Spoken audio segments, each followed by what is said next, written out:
So if you are in Port Royal, make your way up to the top deck of the Double Sunshine. In the meantime, sit back, relax, and enjoy the trip.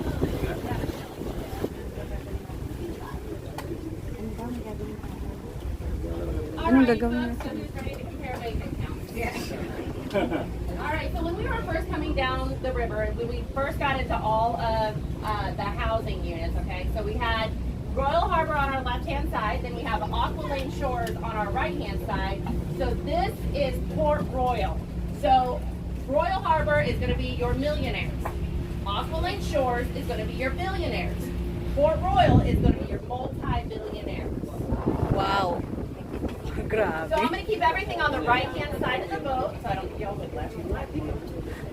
All right, so let's start with this first house, all right? So this is owned by the O'Connell family. They own several car dealerships up and down the East Coast. Now, they came in about 4 years ago, and first night of ownership of the old house, they had what's called a tear-down party, so they had all their friends over and whatnot, their guests. Week one, everything that they had torn down was in the dumpster, and it took them 3 years to build their quaint little 24,000 square foot home. Now, it did only cost them $28.5 million. I know, only, right? Yeah, I don't know about you, I would not want to clean that house. And apparently, the owners, because the very left-hand wing of that house is actually the servants' quarters. They will house anywhere between 2 and 4 staff members to live on site and take care of the home. Now you're probably wondering why on earth you can't just get in their car, right, and just drive over here? Okay, well here's the thing. Naples took a survey. They wanted to know how many of these people were here year-round. Turns out that 88% of the people that own houses here are only here for 2 to 4 weeks out of every single year. So that means that they house most of their staff members, chefs, maids, whatnot, and their concierge, personal assistants. Okay, so this particular house, on the left-hand side, sometimes we'll see a Ferrari parked out there. Now, mind you, it does not belong to the homeowners. It belongs to the staff member. Oh. Yeah, I'm no longer allowed on that property. All right, so Port Royal got its name from, anybody want to take a guess? Port Royal, where would it have gotten its name? All right, from Jamaica. So, Mr. Sample loved the idea of all the pirates coming into Florida and hiding out in our coves until they were ready to strike on a ship, that he wanted to recreate that lavish lifestyle of Port Royal, Jamaica, that tiny village down there so much that he wanted that right here for his own. So as you heard Captain say, that him and his wife are the only 2 members, I will say, of their community that could choose who stayed and who did not stay. So Arnold Palmer, he said no to. Nixon, he said no to. Marilyn Monroe, he said no to. He said, y'all are too flashy, I don't want you here. If you know how to make money, that's what I want here. And he loved old money, any kind of inherited money. He wanted families to stay here, to stick, and to grow.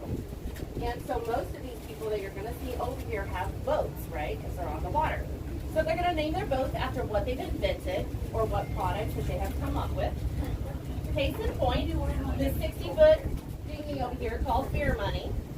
All right, so that is owned by a full-time resident and his bride, and that is the founders of Pabst Blue Ribbon Beer. Wow. She's very nice. She usually sits out sideways to us every time. All right, so their next door neighbors to the left of them with the ID around the windows. Hopefully you can see clearly through those windows because that is the Dragon family. They are the founders of Windex and Drano. Oh, may-ari ng Windex. Oh. Now, right next to them, there used to be a boat out here on the dock called M&M 5 with the 5 original colors of M&M. It did belong to the Mars family. Now, we're not quite sure if they tore down their old house and just building a new one, or if we're getting ready to have a nice new resident moving in. Obviously, it looks like it's going to be a big craft themselves. Okay, so when Port Royal originally began, there was 690 houses here. Now there's only about 450. Case in point, right behind me. So, gentleman came in, bought us 3 homes, had them all demolished, and he built his quaint $55 million mansion. Now, you'd think that that was big enough, but it was not. He tried tried to buy the property to the left of him, but that gentleman said no. The gentleman who owns the home is a 45-year-old investment banker with Goldman Sachs. And his neighbor is an older gentleman, but he is also an investment banker. He just works with Merrill Lynch.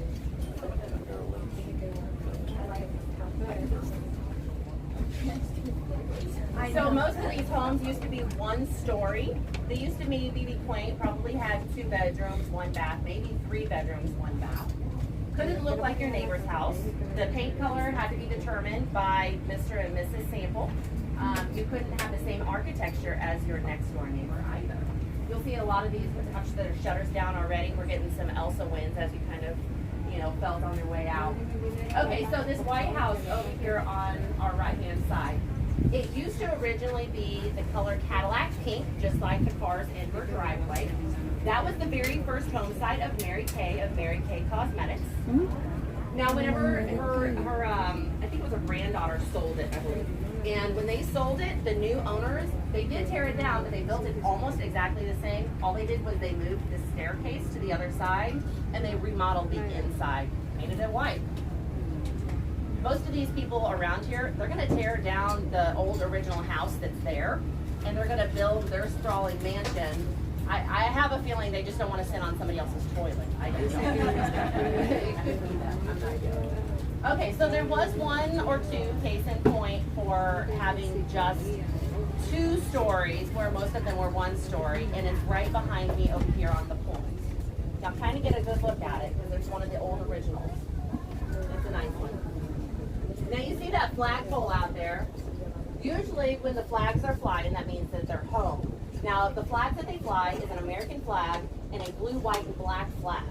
Now, that bottom flag, the blue, white, and black flag, actually is the flag of Estonia. So when the fallout of the Soviet Union occurred, the Prime Minister brought his family and his money over here to the States, bought his house because they were friends with Mr. Sample and Miss Sample. But it has been handed down to his son. I believe that he gets more use out of it, because about 2 to 4 weeks out of every single year, there's about 250 23-year-olds on that line.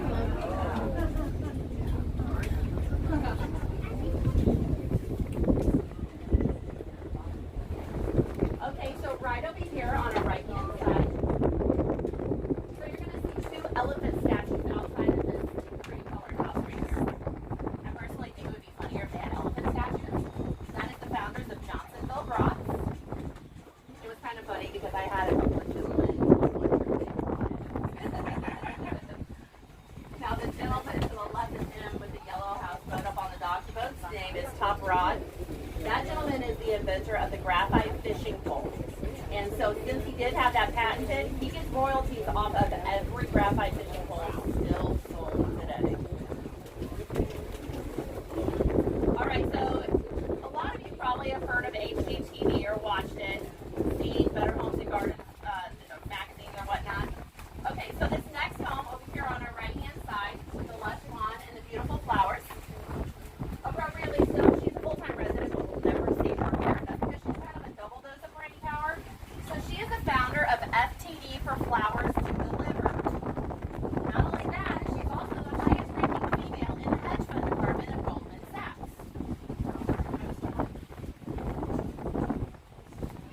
Anyone from Illinois or Chicago? All right, don't give this away for me.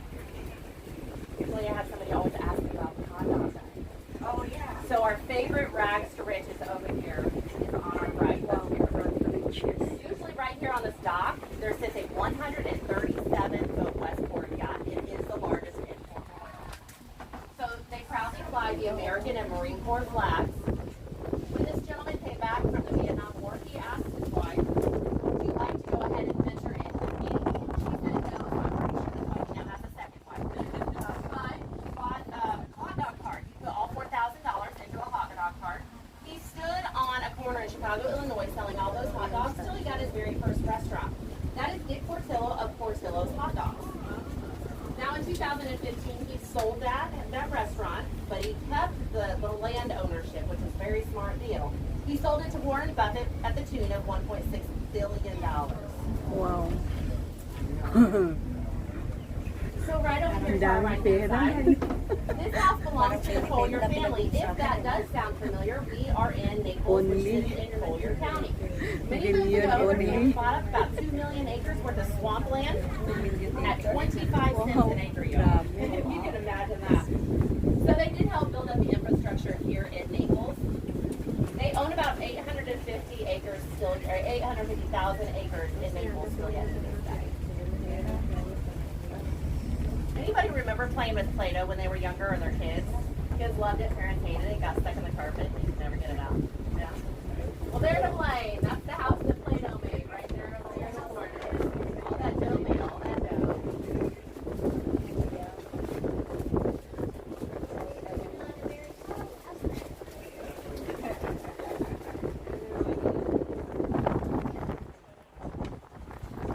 This house right in front of me right here, I'll let the cat will swing around. That's one of the ones I talk about. I know it has a lot of palm trees on it, that's why I wanted to kind of point it out so you can kind of get an idea.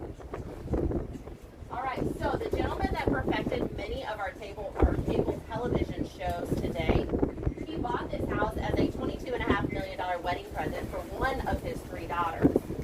As you can imagine, the 2 other daughters were a tad jealous. So they also wanted Port Royal homes. So they got Port Royal homes right on the other side of her. They just opted for beachside. My kids got used cars, not houses. Definitely not houses. So Port Royal is not a gated community. If anybody wanted to drive around the front of all of these houses, you are more than welcome to. Nobody's going to stop you. Please don't take anybody's mailbox or door handle.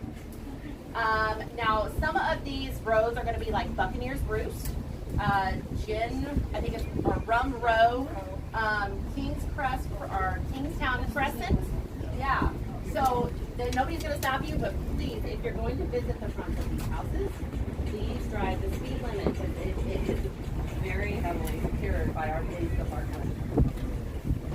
You're going to know some of the names that have homes over here. So it's going to be CarMax, Paychecks, CEOs of like Big Lots, founders of Chick-fil-A, Taco Bell, KFC. Wow. You're going to know some other folks who are going to have houses around here. One of the gentlemen that owns many of the cell phone towers, so many of you paid for his mortgage. He lives in the next cove over. I think he has one of the largest houses here, and he actually has lightning rods on the top of his house. Wow. Craziness, right? Next house, I'm going to let you help me. If I say baby powder, who do you think of? Johnson & Johnson. Proudly flying the American firefighter. Johnson & Is Johnson. the Johnson & Johnson home. Yan ang Johnson & Johnson. Tatlong flat, no? O, dalawa na. Now I do have one more house for you. It's going to be right around the corner here. Anybody remember a TV show called Magnum PI in the late 80s? Okay. Some of you younger folks may have seen Blue Bloods or Friends. I think he was the father of one of the actors on Friends. There you go, yeah. All right, so this house right over here is what I'm going to be talking about. There was a house on that TV show, a Magnum PI, that the actor loved so much that he wanted to recreate that right here on our point. Now that was Mr. Tom Selleck, and as soon as it was built, he had it sold. Now the reason why he sold it instead of living in it, never stepped foot in it to live in it, he never realized that this was not going to be a gated community, so he just wanted to kind of get rid of it. But somebody else swooped it up, and that's Hugo Boss of Hugo Boss Fine Fragrance and Design. So those are the current owners. Alrighty, folks, thank you for Forward being right side of the a boat, you'll see a large pink home with a matching guest house next to it. So it was owned by the ex-chief executive officer of Summit Bank in New Jersey. After Summit Bank was purchased by Bank of America, he came down here, retired, bought that home. But directly in front of us, you'll see a large white home. Looks kind of like a condo. This is the guest home. For the 2 main homes, that's the beachside in front of it. The family that owns that property also happens to own the north 60 acres of Keyway Island. A few amenities we all might like to see in our backyard. Like 2 25,000 square foot guest homes, 2 volleyball courts, basketball court, Olympic size swimming pool, 2 lane bowling alley, private golf course, private movie theater, and of course a library. The is all owned by the Umulan. Donahue family. The Donahues got their start with their patriarch Jack W. came out here. Yay! Umulan! Investments in his 20s. He built that company up and sold it to insurance. He sold another McLaughlin contract. Ang lakas ng ulan. He would reacquire the company, no questions asked, which is exactly what happened. Upon reacquiring the company.